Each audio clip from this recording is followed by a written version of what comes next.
BJP সরকারের প্রথম যে মন্ত্রিসভার বৈঠক হলো, সেই বৈঠকে এটা ফাইনাল হলো যে বিগত সরকারের যে সমস্ত সামাজিক প্রকল্পগুলো ছিল সেগুলো একটাও বন্ধ হচ্ছে না, সেগুলো চালুই থাকছে, বরঞ্চ খুব স্বচ্ছতার সঙ্গেই সেগুলো মানুষ পাবে আর কি।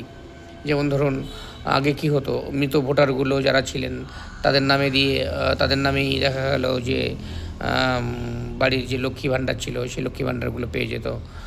এগুলো সব মন্ত্রীরাই নিত মেবি, আমি ধারণা করছি বা অনুমান করছি।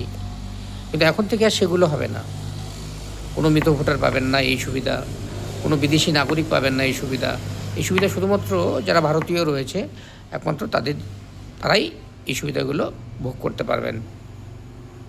আমি এই সিদ্ধান্তকে মন থেকে স্বাগত জানাই, আর মুখ্যমন্ত্রীকে অজস্র ধন্যবাদ।